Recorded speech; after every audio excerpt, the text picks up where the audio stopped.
अस्सलाम वालेकुम जी students, welcome class ninth chapter first. New syllabus के अकॉर्डिंग आज हम चैप्टर फर्स्ट स्टार्ट करेंगे, states of matter and phase change.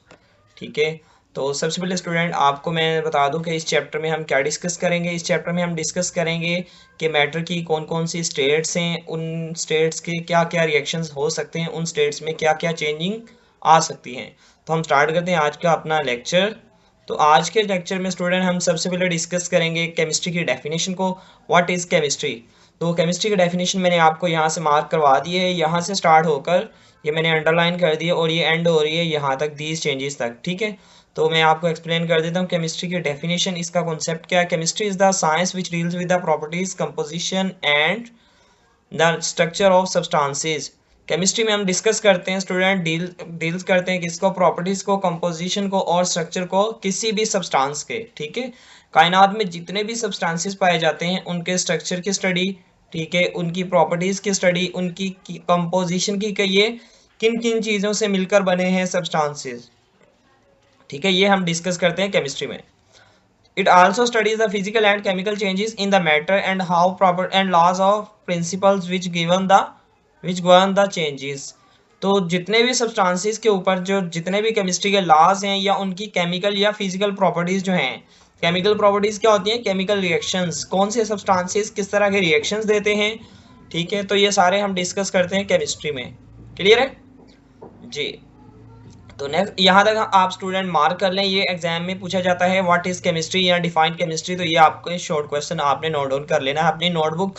Student आज मैंने फर्स्ट चैप्टर स्टार्ट किया, तो आप कोशिश कीजिएगा वो स्टूडेंट जो प्राइवेट एडमिशन लेते हैं वो अगर स्कूल या कॉलेज ज्वाइन नहीं कर सकते तो वो अपनी केमिस्ट्री की प्रिपरेशन के लिए जो जो मैं आपको बताता जाऊंगा आप जो है उसी को मार्क करते जाइएगा ताकि आपकी अच्छी तैयारी हो जाए। ठीक है, तो आप ये जो डेफिनेशन है ना केमिस्ट्री की, तो यहाँ तक आपने अपनी नीट नोटबुक बना लेनी है एक केमिस्ट्री की, ताकि आपकी जो है लास्ट में हेल्प हो जाए। क्लियर है जी। नेक्स्ट हम देखते हैं जी ब्रांचेज ऑफ केमिस्ट्री।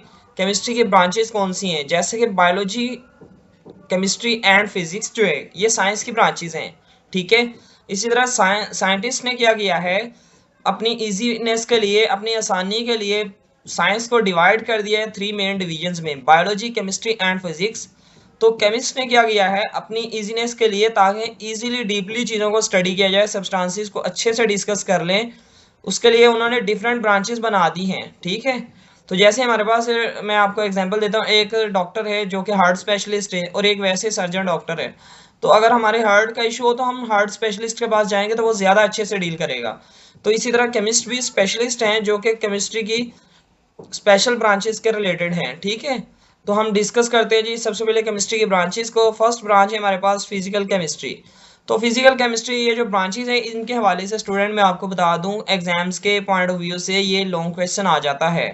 ठीक है, explain the branches of chemistry, या फिर explain any 5 branches of chemistry, या फिर कहा जाता है कि केमिस्ट्री की ब्रांचेस को एक्सप्लेन करो, उनके नेम मेंशन कर दिए जाते हैं। तो ये आपको लॉन्ग क्वेश्चन भी आ सकता है और शॉर्ट में एक आध ब्रांच की डेफिनेशन भी पूछी जा सकती है। क्लियर है जी। तो अभी हम स्टार्ट करते हैं सबसे पहले फिजिकल केमिस्ट्री। फिजिकल केमिस्ट्री की डेफिनेशन देखते हैं। This branch investigates how substances behave at atomic और मॉलिक्यूलर लेवल्स। फिजिकल केमिस्ट्री में हम डिस्कस करते हैं कि किस तरह से एटम्स या मॉलिक्यूल जो हैं आपस में जो है रिएक्ट करते हैं। ठीक है, यानी कि सब्सटेंसेस जो है जब वो एटॉमिक या फिर मॉलिक्यूलर लेवल पर होते हैं तो इनके रिएक्शंस कैसे होते हैं। क्लियर है जी।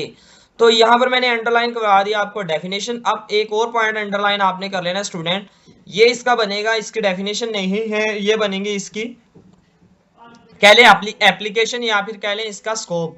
ये पूछा जा सकता है स्कोप ऑफ फिजिकल केमिस्ट्री, तो आपने ये लिख देना, physical chemistry used to predict and change the rates of reaction and thus optimise the conditions to carry out the reaction on industrial scale. Physical chemistry में हम डिस्कस करते हैं कि कौन से केमिकल रिएक्शंस के लिए कौन सी कंडीशंस रिक्वायर हैं, तो इन कंडीशंस के बारे में हम स्टडी करते हैं फिजिकल केमिस्ट्री में। इज इट क्लियर जी। तो नेक्स्ट ब्रांच है हमारे पास student inorganic chemistry. Inorganic chemistry की डेफिनेशन आप मार्क कर लीजिएगा सबसे पहले, it is the study of synthesis and properties of compounds that do not contain carbon hydrogen bonds. यानी कि तमाम वो कंपाउंड जिनमें कार्बन और हाइड्रोजन बॉन्ड ना पाया जाए। ठीक है, यानी कि हर वो कंपाउंड जिनमें CH बॉन्ड ना पाया जाए उन कंपाउंड्स को हम डिस्कस करते हैं इनऑर्गेनिक केमिस्ट्री में। ठीक है जी, आपको वेल एक्सप्लेन हो जाएगा जब आप फर्स्ट ईयर में जाएंगे, सेकंड ईयर में, तो इनके बारे में। इनऑर्गेनिक केमिस्ट्री में स्टूडेंट हम तमाम वो कंपाउंड्स को स्टडी करते हैं जिनमें कार्बन और हाइड्रोजन बॉन्ड ना पाया जाए, ठीक है। तो ये इनऑर्गेनिक केमिस्ट्री की डेफिनेशन होगी। अब मैं इसके स्कोप की बात करूं तो इनऑर्गेनिक केमिस्ट्री आपने यहाँ तक इसकी डेफिनेशन कर लेनी है। इनऑर्गेनिक कंपाउंड्स की अब डेफिनेशन बता दूं। Inorganic compounds can be composed of metals, non metals, mixture of these salts, acids and bases. यहाँ तक जो डेफिनेशन बन जाती है ये स्टूडेंट बनती है इनऑर्गेनिक कंपाउंड्स की। अगर आपसे पूछा जाए what is inorganic compounds, define inorganic compounds, तो ये डेफिनेशन है an inorganic compounds can be composed of metals, non metals, mixture of these salts, acids and bases. तो यहाँ तक डेफिनेशन आपने कर लेनी है इनऑर्गेनिक केमिस्ट्री के।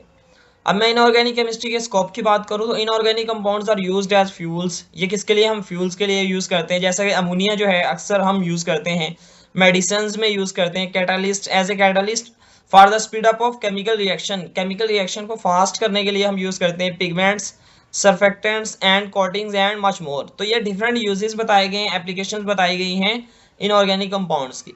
Is it clear? Now third branch of chemistry is organic chemistry.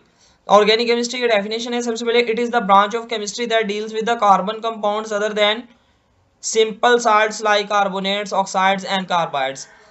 Students तमाम वो कंपाउंड्स, हर वो कंपाउंड जिनमें कार्बन हाइड्रोजन बॉन्ड पाया जाए वो कंपाउंड्स क्या कहलाते हैं, वो ऑर्गेनिक कंपाउंड्स कहलाएंगे। तो ऑर्गेनिक कंपाउंड्स की स्टडी को हम डिस्कस करते हैं ऑर्गेनिक केमिस्ट्री में। तो इनके अलावा जितने कंपाउंड्स हैं यानी कि कार्बोनेट्स, कार्बाइड्स और ऑक्साइड्स के अलावा सारे कंपाउंड्स जो हैं वो ऑर्गेनिक कंपाउंड्स हैं। Is it clear? तो अब हम देखते हैं इस ब्रांच का स्कोप क्या है। इन this branch of chemistry we study the structure, formation, properties, composition, reactions of carbon containing compounds।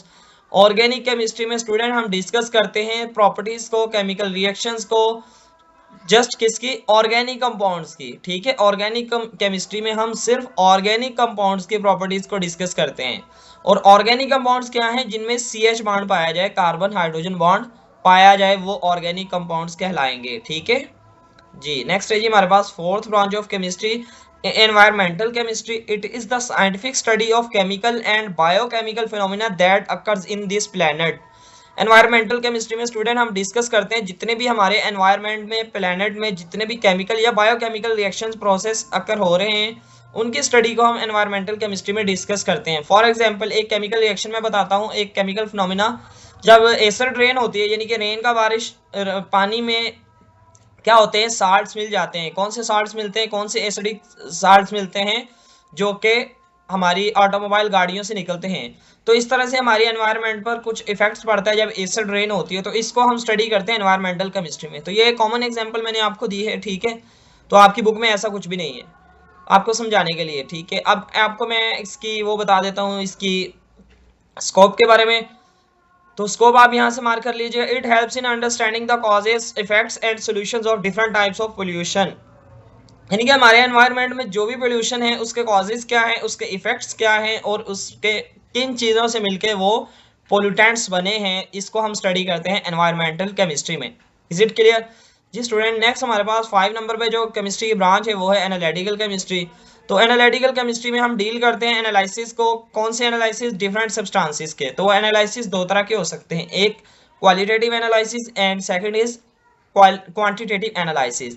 For example मैं आपको एक एग्जांपल देता हूं कि क्वालिटेटिव एनालिसिस क्या होते हैं और क्वांटिटेटिव एनालिसिस क्या होते हैं, ठीक है। क्वालिटेटिव एनालिसिस में हम डिस्कस करते हैं कि एक कंपाउंड है उसमें दूसरा कंपाउंड कितना है, इसको हम कहते हैं क्वांटिटेटिव एनालिसिस, ठीक है। क्वांटिटेटिव एनालिसिस में हम कहते हैं एक कंपाउंड में दूसरा कंपाउंड कितना है। अगर हम बात करें क्वालिटेटिव एनालिसिस की तो हम बताएंगे कि इसमें कौन कौन से न्यूट्रिएंट्स, कौन कौन से इंग्रेडिएंट्स मौजूद हैं। Is it clear? तो क्वालिटेटिव एनालिसिस में हम क्वालिटी की बात करते हैं और क्वांटिटेटिव एनालिसिस में हम क्वांटिटी की बात करते हैं। तो आपने डेफिनेशन नोट कर लेनी है। इट इन्वॉल्व्स सेपरेशन, यहाँ से analytical chemistry involves separation, identification and determination of the concentration of the material things. यानी कि थिंग्स में, मटेरियल्स में जो जो कंसंट्रेशन कितनी पाई जाती है किसी भी एलिमेंट की, कंपाउंड की, एटम्स की, तो इसको हम डिस्कस करते हैं एनालिटिकल केमिस्ट्री में। तो अब स्कोप की बात करें, analytical chemistry generally involves the use of modern and sophisticated instrument to analyse the matter. यानी कि मैटर को डिफरेंट तरह से हम एनालाइज करने के लिए भी एनालिटिकल केमिस्ट्री को यूज किया जा सकता है, जैसे कि HPLC है, क्रोमेटोग्राफी है, ये एग्जांपल्स है किसकी, एनालिटिकल केमिस्ट्री की। जब आप नेक्स्ट क्लासेस में जाएंगे तो आपको क्लियर हो जाएगा, ठीक है जी। नेक्स्ट डेफिनेशन है स्टूडेंट ब्रांच ऑफ केमिस्ट्री की, वो है biochemistry. Biochemistry is the branch of chemistry in which we understand through chemical process, जिसमें हम क्या अंडरस्टैंड करते हैं कि हमारी लाइफ के अंदर जितने भी केमिकल प्रोसेस पाए जाते हैं उनको हम स्टडी करते हैं, किसमें, बायोकेमिस्ट्री में। फॉर एग्जाम्पल लिविंग ऑर्गेनिजम्स में जो भी केमिकल रिएक्शंस पाए जाएंगे उनको हम बायोकेमिस्ट्री में डिस्कस करेंगे। आपके माइंड में आ रहा होगा कि केमिकल प्रोसेस जो है लिविंग ऑर्गेनिजम्स में कौन से पाए जाते हैं। जी मैं आपको बताता जाऊँ, लिविंग ऑर्गेनिजम्स में पाए जाने वाले डिफरेंट केमिकल रिएक्शंस हैं। फर्स्ट ऑफ ऑल प्लांट्स की बात करूँ तो फोटोसिंथेसिस, आप शुरू से पढ़ते आ रहे हैं छोटी क्लासेस से कि फोटोसिंथेसिस जो है, प्लांट्स जो है अपनी फूड प्रिपेयर करते हैं in the presence of sunlight, तो ये हम किस में डिस्कस करते हैं, बायोकेमिस्ट्री में। इसी तरह एनिमल्स में जो केमिकल प्रोसेस पाया जाता है वो कौन सा है, cellular respiration. Biochemistry provides insights into the structure and function of molecules such as proteins, carbohydrates, lipids and nucleic acids. ये डिफरेंट तरह के जो हमारी बॉडी में पाए जाने वाले मॉलिक्यूल्स हैं, मैक्रोमॉलिक्यूल्स हैं, इनकी जो स्टडी है ये भी हम बायोकेमिस्ट्री में डिस्कस करते हैं जी। Next one is nuclear chemistry. Nuclear chemistry name से ही जाहिर है, न्यूक्लियर केमिस्ट्री में हम डिस्कस करते हैं तमाम वो प्रॉपर्टीज, तमाम वो रिएक्शंस जो कि एटम के न्यूक्लियस में पाए जाते हैं। Nuclear chemistry deals with the reactions taking place in the nucleus of an atom. तो ये डेफिनेशन आपने याद कर लेनी है, न्यूक्लियस ऑफ एन एटम तक, ठीक है। ये न्यूक्लियर केमिस्ट्री की डेफिनेशन है। तो अभी मैं आपको बता दूं कि न्यूक्लियर केमिस्ट्री में हम क्या, इसका रोल प्ले है हमारी लाइफ में, क्या इसके जो है स्कोप है, क्या इसकी एप्लीकेशन है। It deal with the radio activity. Radio activity से हम स्टूडेंट डिस्कस करते हैं, क्या फाइंड करते हैं, किसी भी एटम की, किसी भी मॉलिक्यूल की, किसी भी जानदार की जो है, किसी भी फॉसिल की जो लाइफ है, ठीक है, उसको हम हाफ लाइफ फाइंड कर सकते हैं रेडियो एक्टिविटी से, ठीक है। न्यूक्लियर प्रोसेस जो हमारा एटम बम जो है, जितने भी न्यूक्लियर प्रोसेस है वो भी हम डिस्कस करते हैं। And transformation in the nuclei of atoms, यानी कि एक एटम से दूसरे एटम के दरमियान जो न्यूक्लियाई की ट्रांसफॉर्मेशन है, न्यूट्रॉन्स की, इलेक्ट्रॉन्स की शेयरिंग जो है, इसको हम डिस्कस करते हैं, इलेक्ट्रॉन्स की शेयरिंग को न्यूक्लियर केमिस्ट्री में। Is it clear?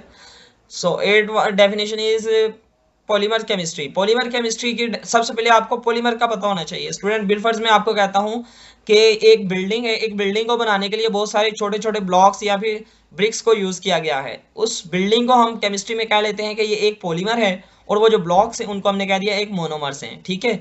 तो एक बहुत बड़ा मॉलिक्यूल जब बन जाए, छोटे छोटे मॉलिक्यूल से मिलने से, उस बड़े मॉलिक्यूल को हम कहते हैं जी पॉलीमर्स, उस बड़े कंपाउंड को हम कहेंगे पॉलीमर, और जो छोटे मॉलिक्यूल्स कंपाउंड्स मिले हैं उनको हम कहेंगे मोनोमर्स। Is it clear? तो ये पॉलीमर की डेफिनेशन होगी। अब हम बात करते हैं पॉलीमर केमिस्ट्री की। Polymer chemistry focuses on the property, structure and synthesis of polymers and macromolecules. Polymer chemistry में हम सारी प्रॉपर्टीज को, रिएक्शंस को, सबको डिस्कस करते हैं, किसको, मैक्रोमोलिक्यूल्स को या फिर पॉलीमर्स को, ठीक है। तो ये पॉलीमर केमिस्ट्री की डेफिनेशन होगी। इज इट क्लियर जी? Next one is geochemistry. The study of chemical composition of earth and its sources and minerals is called geochemistry.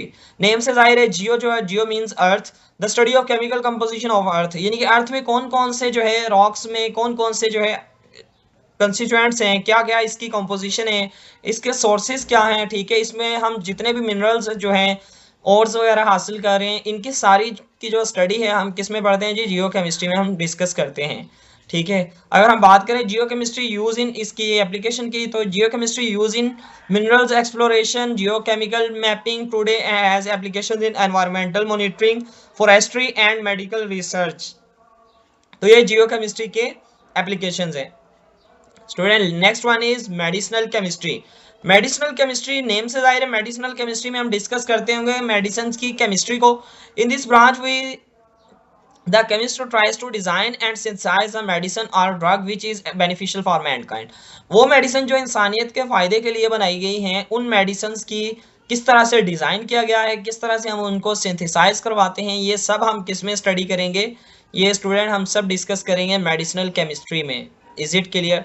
तो अगर हम स्कोप की बात करें, मेडिसिनल केमिस्ट्री की क्या इंपॉर्टेंस है, क्या स्कोप है, क्या एप्लीकेशन है। It includes the discovery, delivery, absorption and metabolism of drugs in human body. यानी कि जो मेडिसिन हमने ली है उसका क्या ह्यूमन बॉडी के ऊपर इफेक्ट है, वो किस तरह से ह्यूमन बॉडी के ऊपर वर्क करती है, तो ये हम डिस्कस करेंगे मेडिसिनल केमिस्ट्री में। Is it clear? So last one branch of chemistry is एस्ट्रोकेमिस्ट्री। एस्ट्रोकेमिस्ट्री में स्टूडेंट हम हमारे स्पेस में जितने भी एटम्स या आयंस पाए जाते हैं, मॉलिक्यूल्स पाए जाते हैं स्पेस में, इन द यूनिवर्स और स्पेस में जितने भी एटम्स, मॉलिक्यूल्स, आयंस पाए जाते हैं, उनकी जो स्टडी है उनको हम कहते हैं जी एस्ट्रोकेमिस्ट्री में स्टडी करते हैं। ठीक है, एस्ट्रोकेमिस्ट कहते हैं। It is the study of molecules and ions occurring in space and interstellar space। ठीक है, in this discipline we study the abundance and reactions of molecules and ions, the universe and interaction of these species with radiation। ठीक है, वो जो different ions और molecules पाए जाते हैं स्पेस में, ठीक है, इसी तरह सन से कुछ रेडिएशंस आएंगी, वो जो रेडिएशंस का उन मॉलिक्यूल्स आयंस के साथ जो इंटरेक्शंस है वो हम डिस्कस करेंगे इन एस्ट्रोकेमिस्ट्री। तो स्टूडेंट उम्मीद करता हूँ आपको लेक्चर क्लियर हो गया होगा। यहाँ तक हमारा जो है आज का टॉपिक हो गया है जी कंप्लीट। तो मैंने आपको डिफरेंट वे से ये क्वेश्चन बता दिया बोर्ड के पॉइंट ऑफ व्यू से कि ये किस तरह से आपसे पूछा जा सकता है। तो आप बोर्ड की तैयारी के लिए, केमिस्ट्री के लिए बिल्कुल परेशान नहीं हो गया, आप मेरे इस चैनल को सब्सक्राइब कर लें। इंशाल्लाह नेक्स्ट भी आपके साथ लेक्चर शेयर करता रहूँगा और साथ ही साथ आपको बोर्ड के पॉइंट ऑफ व्यू से इंपॉर्टेंट अपडेट देता रहूँगा।